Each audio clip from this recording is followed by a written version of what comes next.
Oh, I just jumped in the car. I haven't fished for 5 full days, and that bloody battery is flat.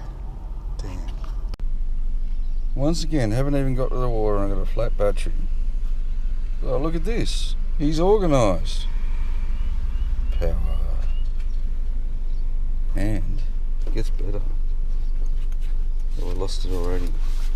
It gets better if I can find it. Where is it? Here it is. iPhone 8. Yes, I got another phone. And a cheap Chinese one. Cold, overcast spring. And I just think of the last 20 springs that I've fished for bass here. The best days you get are on these cold southwesterlies in the spring. When you're wearing trackies in spring, or a jumper, I don't even look at the barometer anymore, but I can tell you now it's a high steady or a high slow rise right now. And this overcast, if there is rain in this, like we really only had probably had about 1 mil, 2 mil at tops at the most. We haven't had gutter runoff. So if there is rain in these clouds, these fish know, and they will be acting crazy. Alright, we're back. If you ever wonder why the bass gorge sometimes like this, and like they know the weather patterns of what they're feeding in the overcast, they're about to run. It's about building up energy. But then if you have a real good look at how the bass run, they work the whole tidal water by using the tide. They get a free ride down, a free ride back. Well, actually that's wrong, because the bass will hold in fresh water. They'll hold there for months and months and months. They'll slowly row up, and then I don't even know if they row up there or down the bottom, but one good rain and they virtually surf out. They can disappear overnight. But once they get into the tidal river, they work the tides, and I'm pretty sure it's a food basis. Like if it's a good year with winter prawn around, they just keep eating, they stay down there. But if there's not much food around, they'll turn around and come straight back up. You know, dry year, wet year. And sort of think that like the energy that they build up over the course of a season is simply to, like a boxer, after the weigh-in he'll start eating. It's like they eat, they fatten up, and then they burn it off to get in the fight and fit shape. They go around those holes like they own it. When they travel, they don't really use a great deal of energy because they tend to use the reverse eddies. They only have to have little power burst up rapids and things. So, okay, I'm going to park at the same spot I parked at last week when I did that video here. Oh look, there's a truckload of rubbish. Am I shocked? No, this is Riverston. Oh, just turned the camera on and the siren stopped. They caught him, they were in hot pursuit. Listen guys, I've been thinking about this for a while. I used to enjoy the Top Gear shows where I used to rate products, automobile products, warts and all. There's problems they tell you. Oh, sorry, I've got to shut up, I'm looking, it's too nice. Anyway, this afternoon I wanted to go through a few product reviews. I'm going to start with my 2 favourite toys. Samurai rod and a Stella.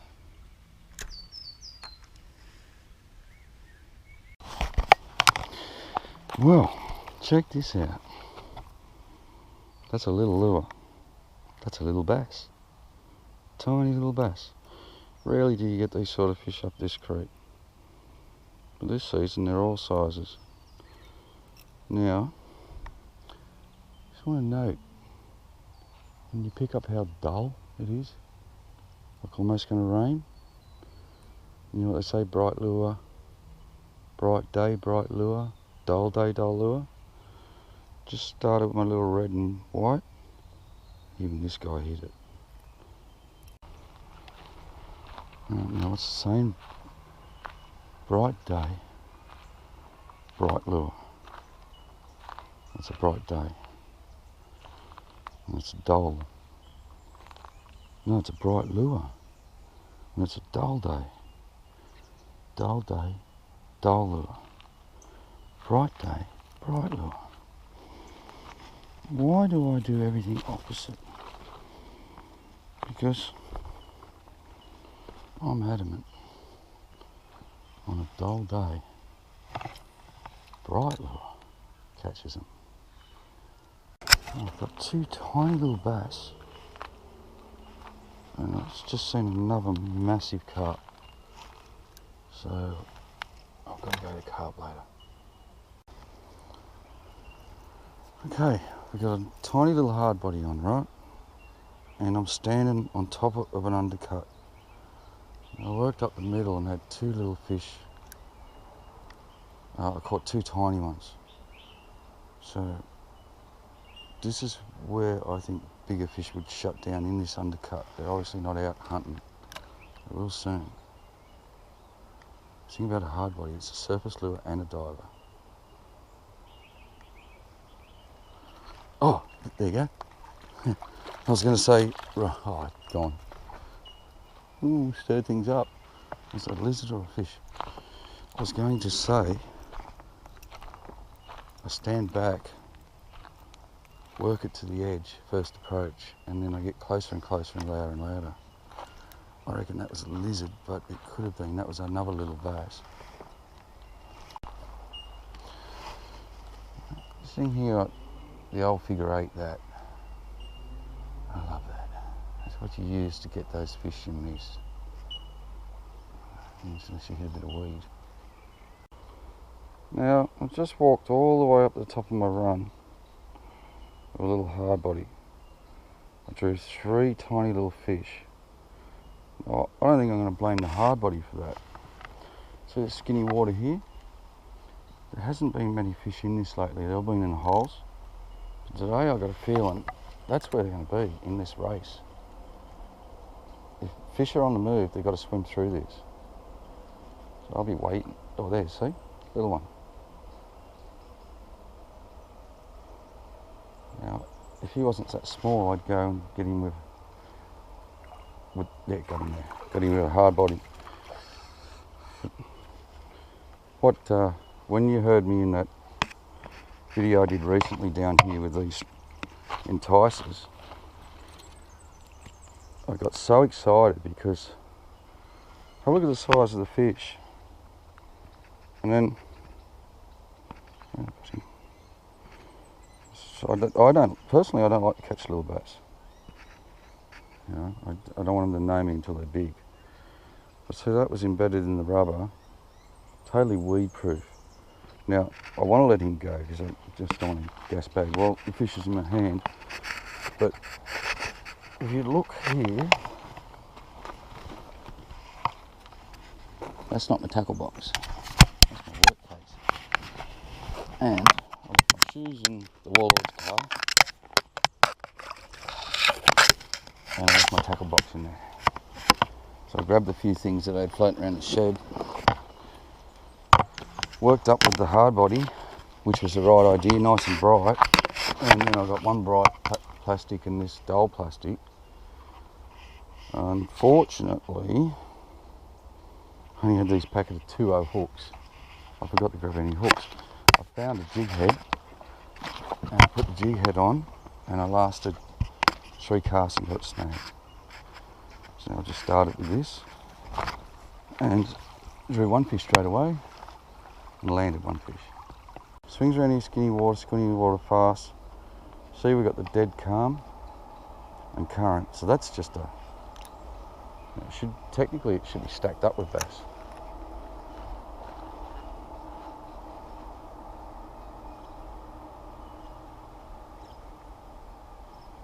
Oh, I've seen a flash.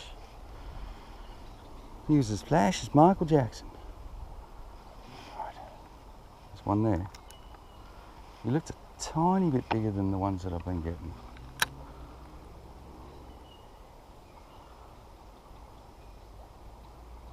He's not going for it. That's why I like the bright lures. I might do a switch on him.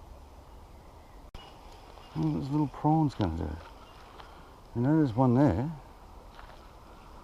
Does he want a prawn in non-tidal water?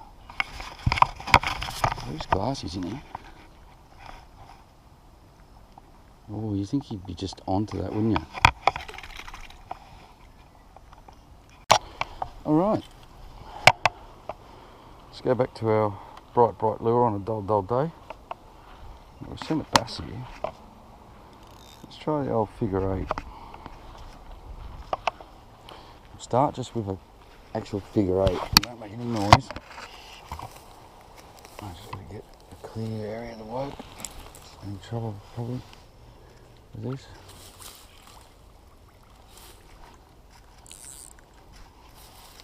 I just want to get them sonics going around here. Stir that little bugger up.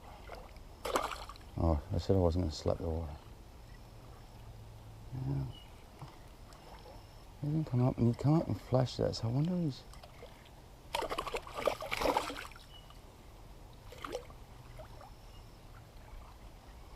Oh, what's he doing? What's he doing? Where is he? You want this. You want it bad. I threw in a little prawn. No good. And I threw in the Z-Man prawn. No good. I thought he would have just smashed that. So I might just move on and get my carp. Ugh. I hate to quit on a fish, but he was only a little guy. Probably got something in there I'll get him. I know spinner will. But this carp mentality, they're huge. What about if I chuck a rock at it or something? Here, let's try this. Get that fish. Get that. Oh, getting old, man. That's pretty heavy. Oh, I could have picked a lighter log. Still, it's going to make impact. Look at that big carp mud boil there. Actually, it's an Aaron mud boil. Alright, we're going to chuck that log in, starting to clear. But I can see a lot of bait fish moving in there. Around the log now.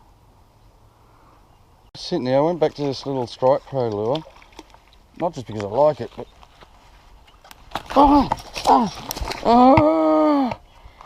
That was a good fish. Damn. See, I'm on a bream rod, but that's no excuse. That didn't bother me. I shouldn't have picked that fish up. I should have walked around there. He was like a good heavy chunk. But I'm totally unorganised today, and I've got my briefcase. I only got those straight hooks that I've been talking up lately, but I got them in a 2.0. A little bit big. But as you could see, it wasn't the hook that failed me there, and that was a bloody good fish. And you know what happened? I had the camera off, and I had about 4 or 5 casts here, and I'm just looking around thinking, this looks too good. You know, like I haven't seen any movement, and then I just seen this one silver flash. I should actually turn the camera on then, because the rest was history. But the last fish I drew over there, I sat there for 10 minutes trying to recapture him on camera, and I just couldn't get him back up. So this one just made a meal of me. Now if you're wondering how light that leader was, it's 10-pound mono. I don't think 10-pound mono is as strong as 10-pound fluorocarbon. Like fluorocarbon, you could have flicked him up. But that is 2 bites for 2 fish off this little bug. And that's pretty impressive, because I got the flash. So I really honestly didn't think I was going to get that one, because I pulled it out there worked him back really fast. And when I got to my feet, I just slowed it down, let it sink a bit, and I just seen that silver flash. So the next time I just did the same, but I just held it like that. And you know what? I was on, like all of a sudden I just feel the rod tight, and he was just swimming that way. And I had him. Now I just ran a little, it was with a single hook. I've only got a limited, or only a few lures on me, but I did have one of the new small Z-Man frogs. Now I just ran him right up to there and took him off for a reason, and it wasn't because I didn't like it. It was because they just weren't drawing. So then I went to the subsurface plastic, and that was like literally the first few casts that drew him up, and that one. So I'd say I've been walking over a few fish now, and he was quite a quality one too. Up to now I've only been getting a little runt. I thought the frog would have done damage, but I bet you next time I come down here it will. See how, when I say the fish are on the move, so we got a few today that were really brown. So this guy, he's actually quite silver, so he's a fresh fish. Where's the big carp?